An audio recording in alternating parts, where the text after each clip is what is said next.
News पहुंचाएगा हर खबर आप तक।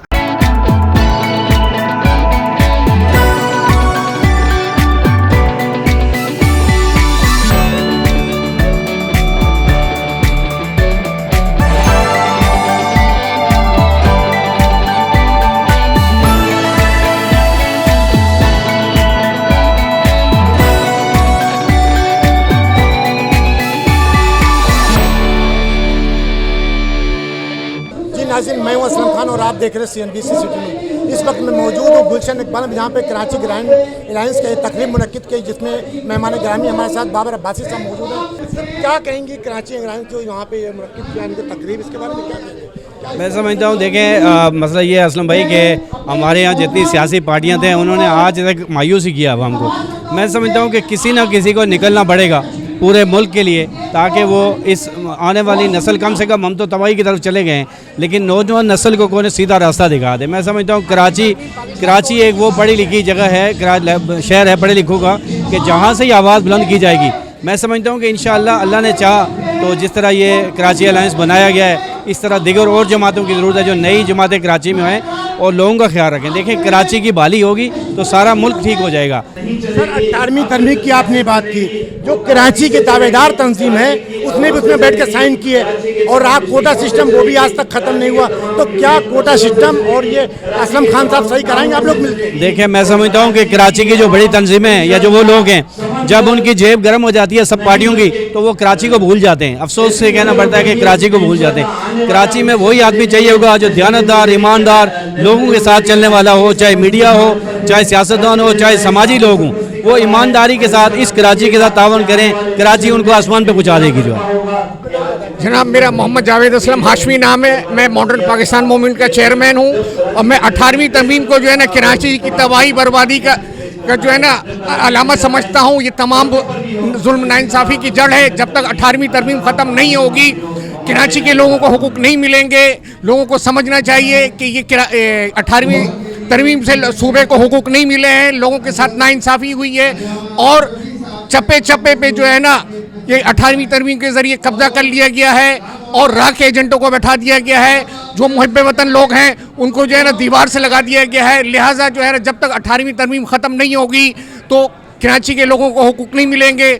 ज़रूरी है बाकी इस तहरीक को, कराची ग्रैंड एलायंस को जो है ना कोई अल्लाह अमल बनाना चाहिए। सिस्टम जो 10 साल के लिए भुट्टो साहब ने नाफिज किया था, उसके बाद कंटिन्यू चला, तो उस पर क्या कहेंगे? असलम साहब, मैं ये कहूँगा ये जो 18वीं तरमीम है इसको ख़त्म होनी चाहिए, क्योंकि पूरे कराची के लिए ये नाइंसाफ़ी इतनी बढ़ गई है कि इनको हुकूक नहीं मिल रहा है। पहला तो मकसद कराची ग्रैंड एलायंस बनाना कि कराची के हुकूक मिलने चाहिए, कराची के मसाइल हल होने चाहिए, यहाँ की अवाम को उनके हुकूक मिलने चाहिए। जो बुनियादी हुकूक हैं यहाँ के कानूनन वो नहीं मिलते, तो ये सबसे बड़ा एक तासुब है कि ये इस वक्त जो हम लोग 75% इसको रिन्यू दे रहे हैं कराची को, लेकिन इसके बदले में हमें मिलता कुछ नहीं।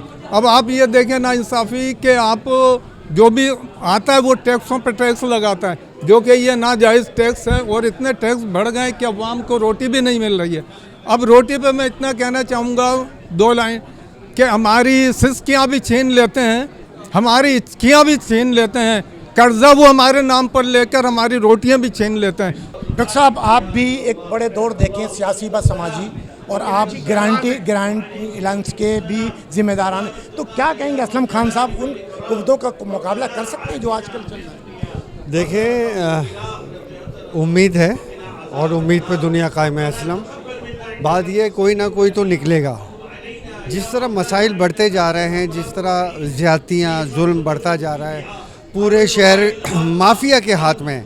असलम आपसे बेहतर कौन जानता होगा, ड्रग माफिया, लैंड माफिया, सब्ज़ी mafia, tanker mafia, road mafia, फ़कीर माफिया, यार हम माफियाओं में घिर गए।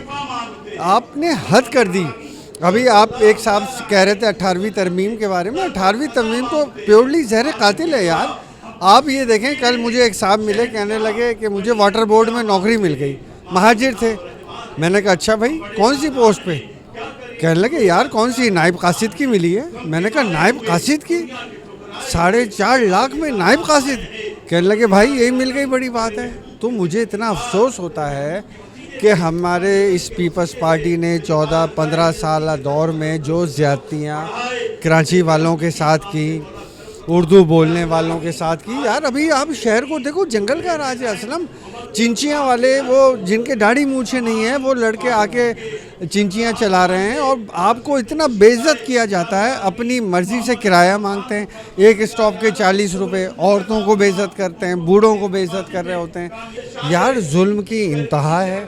गोश्त प्रेशर वाला मिल रहा है आपको, सब्ज़ी वाले अपनी मर्ज़ी से बढ़ा रहे हैं। वो जो आपके जो कमिश्नर साहब बैठे हैं, जो डेली जिनकी जिम्मेदारी है कि रेट लिस्ट लगाएं डेली। आप मुझे बता दें, आप सहाफ़ी हैं, पूरे शहर में कितनी लिस्टें डेली लगती हैं? क्या दाल उस रेट पे बिक रही है? क्या सब्ज़ी उस रेट पे बिक रही है? मुर्गी वालों का एक माफिया है, मुर्गी वाले तो एक माफिया हैं भाई। आप देखें 480 रुपये, आप करीब जाएंगे तो भाई 480 रुपये, आर भी लिखा होगा छोटा सा, रान बाजू। यार क्यों कौम को बेवकूफ़ बना रहे हो? देखें, असलम खान ने कोई नई बात नहीं की। ये बातें MQM भी करती रही, ये बातें MQM हकीकी भी करती रही, ये बातें सुन्नी तहरीक भी करती रही, ये बातें वो मुस्तफ़ा कमाल साहब भी करते रहे, सब ने की हैं। बात है लोगों को निकालने की। लोग फ्रस्टर का शिकार है। जमात इस्लामी इस वक्त जो काम कर रही है आप देख रहे हो, लेकिन क्या उसने फ्रस्ट्रेशन से लोगों को निकाला? क्या हाफिज़ नईमुर रहमान कामयाब हो सके? नहीं हुए, अभी कोई कामयाब नहीं हुआ। तो असलम खान तो अभी नौमौलूद हैं। मेरी दुआ है कि अल्लाह ताला उन्हें कामयाब करे। भाई ये थे डॉक्टर शुजा, जिनकी आपने गुफ्तगू की कि हर पार्टियां इस कराची में आई और दावेदार बन के बैठी, लेकिन किसी ने हल नहीं निकाला। अब असलम खान साहब आए, आगे देखिए क्या होता है, आने वाला वक्त बताएगा। जी नाज़रीन, अब मेरे साथ वो पर्सनैलिटी मौजूद है जो कराची ग्रैंड एलायंस के चेयरमैन हैं असलम खान साहब, जिनको हमेशा मैं कहता हूं कि आज की इस महफिल के दूल्हा कहेंगे हम इन्हें, और क्योंकि आज मेरे साथ मौजूद हैं। आइए पूछता हूं कि इसका बनाने का मकसद क्या था, और कराची में बहुत सी तंजीमें बनी तो वो हट गई, टूट गई, वो आगे सब एक साथ हो गए, तो क्या असलम खान साहब भी यही करेंगे? क्या हो आने वाला वक्त बताएं। वालेकुम। देखिए, हमने अगर ये नज़रिया होता तो हमें 4 साल के अंदर अंदर बेतहाशा ऑफरें आई। पाकिस्तान के एक साबिक सदर ने कहा कि आप आए, प्राइम मिनिस्टर ऑफ पाकिस्तान, आपके 100-150 जितने भी साथी हैं, इनको मालूम है, उन्होंने कहा कि 100-150 जितने भी साथी हैं उन समेत आप शमूलियत अख्तियार करें और हम आपका बहुत ख्याल करेंगे, हर चीज़ का ख्याल करेंगे। मैंने बोला मुझे किसी चीज़ के ख्याल की ज़रूरत नहीं है, खुदा की कसम खा के कह रहा हूँ ये मैं आपको कि साबिक सदर की तरफ से ये मैसेज था, प्राइम मिनिस्टर ऑफ पाकिस्तान को आकर हमें रिसीव करना था। मैंने कहा नहीं, सिर्फ आप एक काम कर लें, हम उनके साथ खड़े हैं। हमें ना कौमी असम्बली की सीट चाहिए, ना सूबाई असम्बली की सीट चाहिए, कोई सीट नहीं चाहिए, कोई ताकत नहीं चाहिए। कराची के मसाइल को हल करो, कराची के बच्चों के मसाइल को हल करो, कराची के हालात को दुरुस्त करो, कराची के अंदर मुकामी इंतज़ामिया लेकर आओ। आप मुझे बताएं, हम अमन व अमान की बात करते हैं, एक ऐसी इंतज़ामिया जिसका कराची शहर से कोई ताल्लुक़ नहीं हो, वो कराची शहर से क्या हमदर्दी रखेगी? 105 या 9 थाने हैं, उसमें 90% से ज़्यादा कराची के लोग SHO नहीं हैं। आज जब तक ये हुकूमत नहीं थी, इससे पहले जिनकी हुकूमत थी, सिर्फ 2 सेक्रेटरी जो थे ना वो कराची के थे। आप जजिस को देख लें, हमने काउंटिंग की तो पता चला कि कोटे के हिसाब से भी हमारे एक शहर कराची का या हैदराबाद का कोई आदमी, यानी कोटे को भी अगर हम देखते हैं ना 42%, 70% से ज़्यादा कराची और हैदराबाद से बाहर के लोग थे। कैसा इंसाफ है? रेंजर्स में अपॉइंटमेंट हुए आज से 3 साल पहले। मैं सवाल करता हूँ इस्टेब्लिशमेंट से, रेंजर्स के ज़िम्मेदारों से कि आपने कराची के कितने नौजवानों को लिया? नहीं, आपने कहा कि हमें ऑफ़र की गई, तो क्या पाकिस्तान में बड़ा तल्ख सवाल है आपके लिए कि आपके अंदर कौन सी ऐसी खूबी थी जो आपको उन्होंने ऑफ़र की, या कोई और मसला? सिर्फ उन्होंने इसलिए की कि हमारा पैगाम उन तक पहुंचा, उनको पता चला कि ये शरीफ लोग हैं और ये मेहनती लोग हैं, इसलिए उन्होंने कहा कि आप हमारे साथ आएँ, काम करें। नहीं, कोई इसमें किसी किस्म की हमें ऑफ़र, पैसों की ऑफ़र नहीं थी। ये कहा गया था कि भाई आप जो कहेंगे वो करेंगे। हमने बोला नहीं यार, अवामी ताकत हमारे साथ। आज आप देख लें कि कितने लोग आए हुए हैं, कितनी NGOs आई हुई हैं, कितने सियासी पॉलिटिकल वर्कर आए हुए हैं, कितने सियासी दोस्त आए हुए हैं, और सब के सब एक गुलदस्ता है। आप देखिए तमाम कौमियतों की यह बात हुई, लेकिन हमारा एक तमाम कौमियतों का ये नारा है कि कराची को एक अलग इंतज़ामी यूनिट बनाया जाए, और हम इसी की बात कर रहे हैं। हमें इसके लिए, हम तो देखें, मेरा ये कहना है कि हम तो पीपल के येलो पत्ते हैं जो किसी वक्त भी झड़ सकता है। हम चाहते हैं कि एक ऐसे लोग बना के जाएं, ऐसा सिस्टम बना के जाएं कि जो कराची की आवाज़ के लिए, जायज़ आवाज़ के लिए लड़ता रहे। हम किसी किस्म की कोई नाजायज़ बात नहीं कर रहे। हम ये, और इतना बड़ा सूबा है, मुझे बताया ना, इतना बड़ा शहर है, 50 से ज़्यादा तो इससे मुल्क छोटे। कराची शहर जो आबादी है इस मुल्क, दुनिया में 50 से ज़्यादा, बल्कि 100 के करीब ऐसे मुल्क होंगे जो इस शहर से छोटे। तो यार अगर इसको आप एक अलग इंतज़ामी यूनिट बना देंगे तो कौन से कोई क़यामत आ जाएगी कि भाई ये हमारी धरती माँ है और ये हो जाएगा, वो हो जाएगा। वो क्या हो गया, कौन सी धरती माँ है?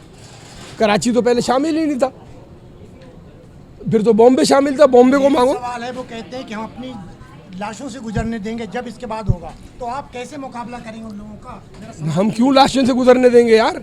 हम समझा रहे हैं लोगों को। नहीं, उनकी समझ में नहीं आएगी, समझ में आ जाएगी सब ये सारी बातें। तो उनको मैं कह रहा हूँ, फिर बॉम्बे उनका था, सिंध जो है बॉम्बे उनके साथ था, फिर बॉम्बे लो, बॉम्बे को अपने साथ शामिल करो। मुल्तान तक सिंध था, मुल्तान को लो। ये भावलपुर सिंध था, लो। जूनागढ़ सिंध था, जूनागढ़ को लो।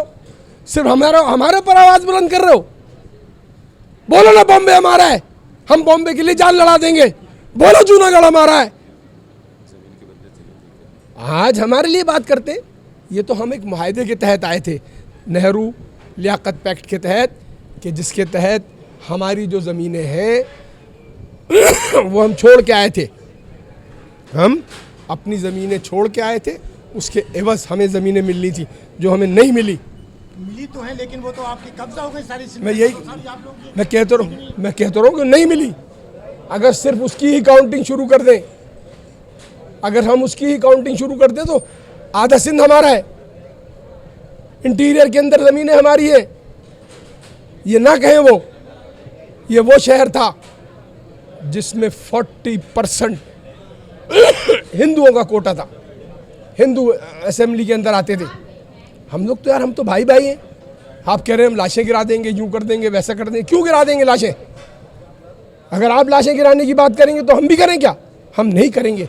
लेकिन आप अगर हमें चमाट मारेंगे तो हम आपको भी चमाट मारेंगे। आखिरी सवाल असलम भाई, जिस तरीके से कोटा सिस्टम भुट्टो साहब के दौर में 10 साल के लिए नाफिज किया गया, उसके बाद कंटिन्यू चलता रहा, आज 18वीं तरमीम भी आ गई। क्या आपने जिस तरीके से ताकत का मुजाहरा किया, अगर आप आज आते हैं तो क्या ये ख़त्म करेंगे?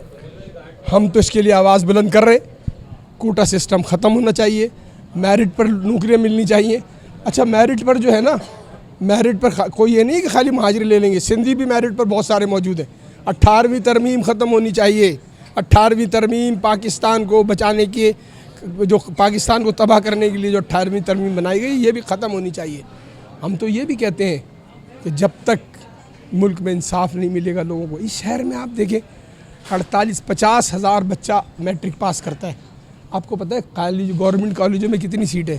24,000। यानी 26,000 बच्चा या तो में से छोड़ देता है तालीम, जो C ग्रेड में आता है उसको कहीं एडमिशन नहीं मिलता, या वो प्राइवेटली पढ़ रहा होता है। प्राइवेटली भी कितने कॉलेजेस हैं? यानी 10,000 बच्चा, 10 से 15,000 बच्चा जो है मैट्रिक करने के बाद उसको फर्स्ट ईयर के अंदर जो है ना वो एडमिशन नहीं मिलता, वो फिर प्राइवेट इम्तिहान देता है, ये एजुकेशन छोड़ देता है। ये एजुकेशन के साथ जुल्म हो रहा है। डोमिसाइल यह है, यानी पहले अगर आप अभी जाके इंटीरियर से कोई डोमिसाइल बनवा लें, अब ये कहते हैं कराची के अंदर जो 1 साल रहेगा उसका डोमिसाइल बना दो। यानी यार कौन से लोग हैं ये, किस तरीके से इसका इस्तेसाल कर रहे हैं? आप अगर किसी भी शहर के लोगों को, किसी भी बिरादरी को जब आप दीवार से लगाएंगे तो इसका रिएक्शन आएगा। आप क्या करेंगे? मार लेंगे। आप लाशें बिछा देंगे तो क्या होगा? लाशें बिछाने से, यानी जिस वक़्त सुल्तान सलाहुद्दीन अय्यूबी ने फ़लस्तीन पे कब्ज़ा किया था, मस्जिद अक़सा को दोबारा आज़ाद कराया था, तो 9 लाख लोग आए थे यूरोप से लड़ने, उनकी लाशें बिछा दी थी सलाहुद्दीन अय्यूबी ने। वो क्या 9 लाख लोग क्या मस्जिद अक़सा को छुड़ाने में कामयाब हो गए? वो राइट पे था सलाउद्दीन अयूब। अगर हम राइट पे हैं तो आप हमारी कितनी भी लाशें बिछा देंगे, हम अपना हक लेके रहेंगे। नाज़रीन, ये थे चेयरमैन असलम खान साहब, जिनकी आपने गुफ्तगू से उन्होंने कहा कि जो हक है कानूनी तरीके से मैं लेकर रहूँगा, क्योंकि जिस तरीके से तमाम तंजीमें थी जिन्होंने हमेशा वादे तो किए आवाम के साथ, लेकिन वो वादे पूरे नहीं हुए। कैमरामैन कासिम सिद्दीकी के साथ Aslam Khan, CNBC city news Karachi. इस वीडियो को लाइक करें, हमारे चैनल को सब्सक्राइब कर बेल आइकन जरूर प्रेस करें हमारी न्यू वीडियो सबसे पहले देखने के लिए।